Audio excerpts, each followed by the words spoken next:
Hey guys, welcome back to the channel. Today we got a brand new movie review for you. Today we're getting a little bit spooky, a little bit scary. Today we're talking about the new Hellraiser film that hit Hulu this morning, and it's pretty damn good, I gotta say. And I'm saying that as someone who's actually never seen any of the Hellraiser films. I've seen bits and pieces of them. I'm familiar with the franchise. I know all about Pinhead. I know about the Cenobites. I know the premise of the franchise. I've just never actually sat down and watched any of them. I definitely plan to do it, especially now after seeing this one. I hear the first one's great, and then the rest are kind of dog water for varying different varieties. But this one is kind of a return to form for the franchise. This is a reboot. It doesn't have anything to do with Doug Bradley or anything. This is a complete reimagining of the Hellraiser franchise and mythos, and it stars Jamie Clayton as Pinhead, and that might cause some frustrations with, the macho fan base of Hellraiser because it is a woman taking over the role. But Pinhead, something I do know about the character, he's never been listed as male. Just because a guy's playing him doesn't mean he's a male. He's an entity, so that is a-okay. And Jamie Clayton crushes it in the role. She's so creepy, so menacing. Her voice is great. Just her movements as Pinhead, are similar to that of the original Pinhead, but also add some new moves, some new stuff to the character. And her minions, the new Cenobites look dope as hell. It looks like they are using human skin to create their armor in this one. It was so cool, some great designs, and I do believe they are practical effects, and they look fan freaking tastic. Odessa Azeon is the final girl of the movie, and she's pretty damn good in her role as well. She's not the most likable character. She doesn't even, at the beginning of the film, she's kind of a scumbag, but then once the killings start to happen to people around her, she does become a likable final girl. And by the end of it, you're rooting for her to, stop Pinhead at all cost. But she could have been a little more likable right off the bat. She's definitely not the girl next door that you might be used to as the final girl type of character.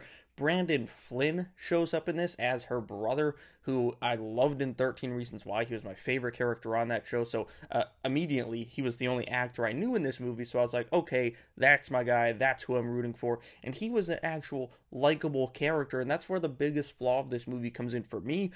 I don't really think any of the characters outside of the final girl and her brother were all that likable. Like, the boyfriend character was a massive douche on wheels and just gets more douchey as the movie goes on. And the other two friends, I don't think they had enough screen time or character development to really make me care either way about them. I couldn't tell if I liked them or didn't like them because there just was nothing there. They were just people there to potentially be killed off. And the story of this film, it's solid. It's not the most crazy original or captivating thing in the world, but it's pretty good. There's a twist in there that I did see coming, but at the same time it still worked. Like, it wasn't like I can't, that's clearly going to happen. It was just like, I know that's happening, and it was still interesting nonetheless. The kills in this, it ramps up more and more. Like, at the first few, you don't even really see them really, but then as the film goes on, it starts to ratchet up the gore, but it doesn't get too gory. And I know some Hellraiser fans might want to see a complete gore fest, but that's not what I wanted to see, because I just don't want to see gore just for no reason, just to splash blood on the screen. Like, this felt like a perfect mix. There were some cool directing shots, especially with a building they end up going to. There were some cool things going on with the camera that I did like. This was a rather new director. He's apparently directed one or two other things. And the one thing that might be my favorite thing in the entire movie was the score. The music in the background was scarier than some of the stuff going on screen. Like, it just was so chilling, and I could put that on Spotify and listen to it right now just to get into the Halloween spooky mood. I thought the new actress for Pinhead was great. I thought two of the characters were good. The rest were the big thing dragging this film down, were the characters. They just didn't have enough, and when they were given enough, it wasn't very good stuff. But the story was good. From what I understand, this is a lot better than all of the Hellraiser movies since the first one. Definitely going to go back and check those out now. I did enjoy this movie. Another win for Hulu. They're coming off of Prey, Only Murders in the Building. Right now they have The Patient and Reboot. And now this, Hulu is on a freaking roll in this second half of the year. And I can't wait to see what they do next.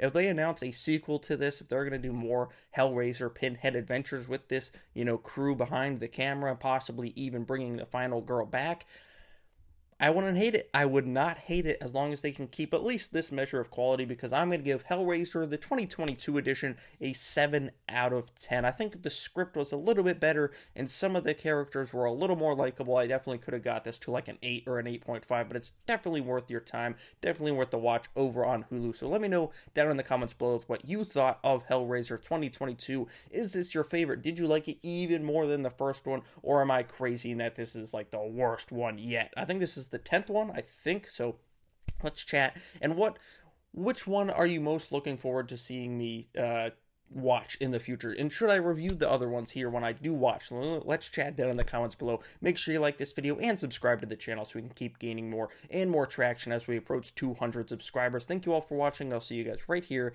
next time.